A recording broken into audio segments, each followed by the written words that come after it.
Parang heavy breakfast kung learning at experience ang pag-uusapan with Chairman Lugto ng GDFI.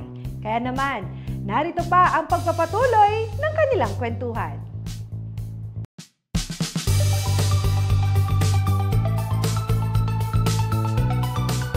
Chairman, no, ma-share ko na rin kasi mga ilang episodes na rin po natin na-feature ang maraming kwento or success stories ng mga employees ni Global Dominion, even loan consultants and mga customers. Anong reaction mo dun sa mga kwento ng pag-angat nila? Una-una yung mga loan consultants, kita naman natin yung pag-asenso nila. Ba't sila magiging loyal sa atin, mag-aaksaya ng panahon, kundi sila umasenso na ang kinabuhayan nila dyan na pinanggalingan. No? So, lifetime kapartner na natin yung mga yan. Ang natutuwa ang kwento na experience ko, even with my travels abroad, nakakamit ako ng mga tao na nagkaroon ng experience sa global. Mga OFW na pag nakita nila yung card ko, halimbawa, sir, alam namin to dahil kami nandito. Nakarating kami dito dahil sa Global Dominion. Kayo po ang tumulong sa amin para makarating dito. Dahil dito, may trabaho kami ngayon, nakakapagpadala kami ng pera sa Pilipinas. Minsan sa Tagaytay, bumibili ako ng kahoy doon. Natuwa ako, sabi ng tindera, nakita ko may nakatakip na Fortuner doon sa garahe niya, katabi ng mga materyales.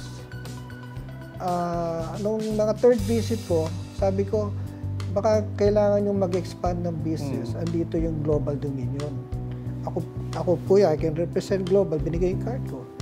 Sabi ba naman sa akin, Sir Global, itong Fortuner na po binalot ko na iningatan ko, galing po sa inyo. Wow, uy, kinikilabutan ako.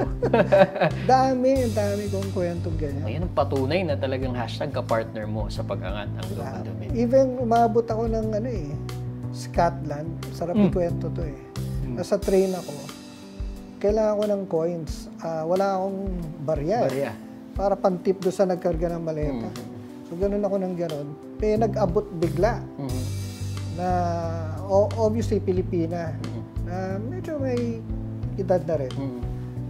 Tapos, sabi ko sa kanya, inabot na yung pera, bayad na. May utang na loob ako. Kinausap ko. Ma'am, sa kayo pupunta? Layo, Scotland Tapos, inabot ko yung card ko kung kailangan nyo ng, dito lang po ako, ganyan. Sabi na, naku, iho, kaya ako nandito dahil piniram ako ng Global Dominion. Wow! So, imagine, yun, it's a small world, di ba? So, maabot tayo talagang globally. At hindi lang yan sa mga individual, no, pati sa mga may negosyo. Ito na, Chairman, ano mapapayo mo doon naman sa ating mga kapartner na nag-iisip na magsimula pa lang ng sarili nilang negosyo? Pag may kumatok sa yung opportunity, huwag mong talikuran. Pag-aralan mo, kasi swerte mo nga, dumating yan di ba? So ako, ganun lagi. Pag may nag-offer sa akin, to me it's a waste of time to entertain the opportunity. Pag maganda, yan di na makakatulog. Grab mo. Grab mo na. Kasi blessing na sa akin yun the fact na may opportunity kang gano'n. Tapos, yun, kung nagustuhan mo, pag-aralan mo naman yung risks and everything. Importante also yung sino ba yung nag-offer sa'yo, yung kapartner mo. Kasi kung ako maraming beses ang failure, you can say, tama yung concept, tama yung business, mali yung partner. So, susunog ka rin doon. So, pero, yung in failure, there's always a lesson, di ba? Yung failure na yun, it's also a blessing kasi marami ka natutunan Hindi na, kung maulit man yun, yung mangyayari yun, alam mo na how to handle it. At nakatulong yun sa mga sumunod mong projects or businesses. Oo, naka-template na sa'yo yun. Alam mo, ito yung nagpa-failure sa akin. Alam mo na i-apply. Tama yan mga kapartner ha. Pakinggan nyo mabuti. I-grab any opportunity you have. Imagine if hindi mo ginrab yung opportunity na simulan yung Global Dominion, Chairman. Ano kaya ginagawa ko ngayon?